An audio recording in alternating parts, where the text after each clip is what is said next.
La deuxième question que je te pose, c'est comment Dieu active-t-il l'accomplissement de l'alliance pour son peuple? Dieu leur dit, je vais te bénir, d'accord? Je vais te rendre grand. Ok, Église?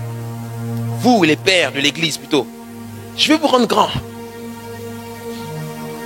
Eux, ils demandent comment? Eh bien, tu vas te rendre compte que Dieu a une drôle de manière de les enrichir. Et tu vas comprendre pourquoi. Quand le Saint-Esprit m'a montré ça, j'ai fait, t'es quand même fort quand même. Parce que Dieu a des drôles de manières d'enrichir les gens. Je t'assure. Comment est-ce qu'il active l'alliance de prospérité? Et ce que je te montre là, c'est ce qu'il va faire avec nous. S'il ne voulait pas le faire avec nous, il ne m'aurait pas montré ça. Ésaïe 45, regarde ce qu'il nous dit. D'abord, le prophète, il prophétise. Parce que le prophète avait compris le système. Et le prophète, il avait vu ça, il dit, oh Dieu, c'est ce que tu veux faire pour eux. Oh, mais je prophétise. Oh, dis que moi je prophétise. Je prophétise. Il dit, je te donnerai des trésors cachés, des richesses enfouies, afin que tu saches que je suis l'Éternel qui t'appelle par ton nom. Et là, il fait son égo trip. Le Dieu d'Israël, pour l'amour de mon serviteur Jacob et d'Israël, mon élu, je t'ai appelé. Tu sais quand Dieu fait ça, là, il se lance des fleurs à lui tout seul. Hein, je t'ai appelé par ton nom. Je t'ai parlé avec bienveillance afin que tu me connusses. Hein, le genre de conjugaison qu'on n'utilise jamais. Je suis l'Éternel et il n'y en a point d'autre. Or, moi, il n'y a point de Dieu. Je t'ai saint avant que tu me connusses. C'est afin que l'on sache du soleil levant jusqu'au soleil couchant.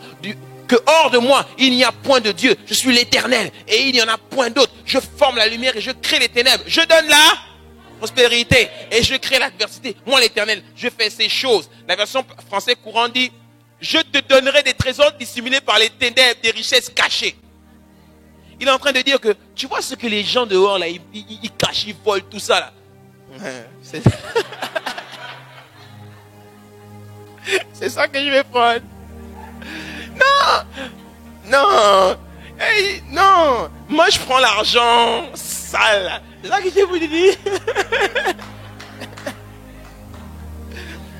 Dieu dit, c'est là-bas que je vais aller chercher. Non, Dieu dit, parce que les Romains disent, gars, comment tu vas nous enrichir? Parce qu'il dit, non, moi je sais où trouver l'argent. Il y en a qui ont caché l'argent. Je vais aller chercher ça, tu vois. C'est là-bas que je vais aller prendre ça.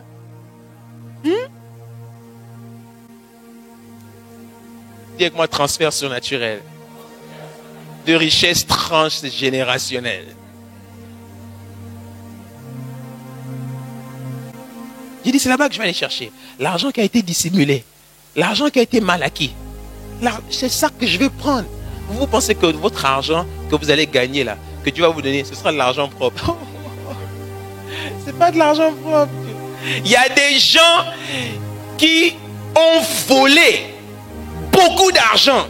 Ils ne savent pas où mettre ça. Dieu va leur mettre à cœur de venir te donner ça.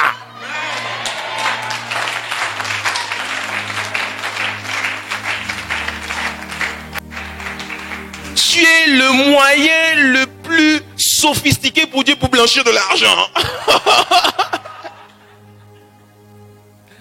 Il va prendre l'argent des méchants. Et c'est ce qu'il va venir te donner. Dis avec moi, transfert surnaturel. Nos pères, c'est ce qu'ils ont expérimenté.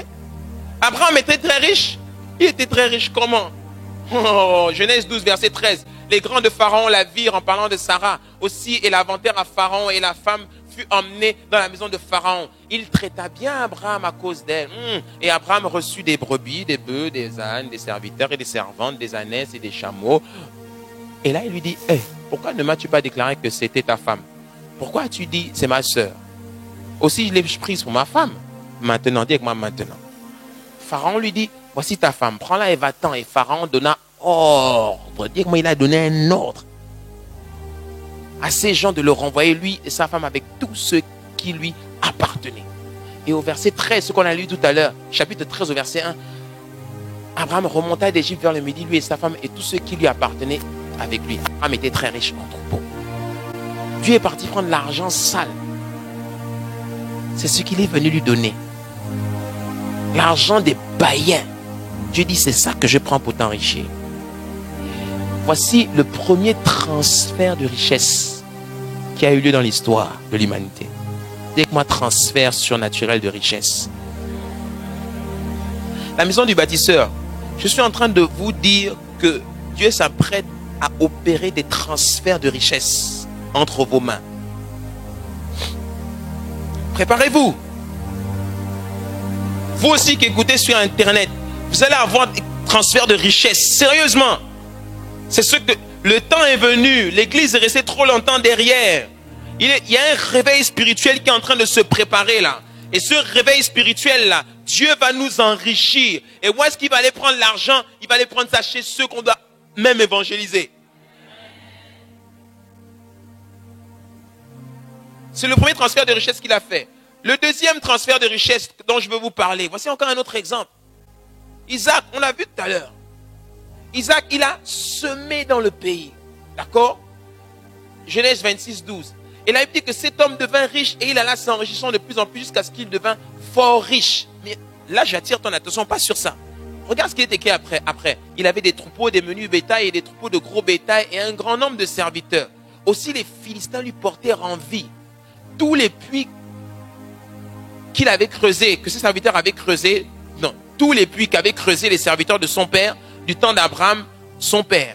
Les Philistins les comblèrent et les remplirent de poussière. Et Abimelech dit à Isaac, va-t'en de chez nous, car tu es beaucoup plus puissant que nous. Isaac partit de là et campa dans la vallée de Guérar où il s'établit. Isaac creusa de nouveau les puits d'eau et qu'on avait creusé du temps d'Abraham son père et qu'avaient comblé les Philistins après la mort d'Abraham. Et il leur donna les mêmes noms que son père leur avait donnés. Les serviteurs d'Isaac creusèrent encore dans la vallée et ils y trouvèrent un puits d'eau vive. Les bergers de Guérar querellèrent les bergers d'Isaac en disant, l'eau est à nous. Regarde, pourquoi les gars ils lui font les problèmes? Parce que tu es étranger. Tu ne peux pas venir chez nous et t'enrichir avec notre eau. C'est juste pas normal. Et en fait, les gars se rendent compte que, mais ton Dieu là, il est en train de nous dépouiller. Tu es en train de prendre nos richesses et tu es en train de t'enrichir avec nos richesses. Je vous ai dit que vous n'êtes pas de ce monde, non? Dieu va prendre les richesses. Parce que vous êtes étrangers ici. Il va prendre les richesses de ce monde. Plus loin, il appela le puits pour lequel on ne lui avait plus fait de problème. Il l'appela Rehoboth. Car dit-il, l'Éternel nous a maintenant mis au large et nous prospérerons dans le pays. Les gars lui ont fait des problèmes. Parce que tout simplement, et il était obligé de partir. Parce que tout simplement, Dieu était en train de prendre leur argent, leur richesse, pour les donner à Isaac. Et ils avaient vu ça. Dis-moi, transfert de richesse. Jacob, qu'on a lu tout à l'heure, notre ami Jacob, cet homme devint de plus en plus riche.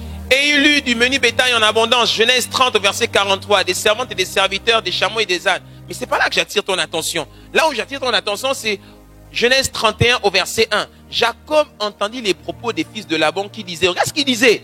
Jacob a pris tout ce qui était à notre père. Et c'est avec le bien de notre père qu'il s'est acquis toutes ses richesses.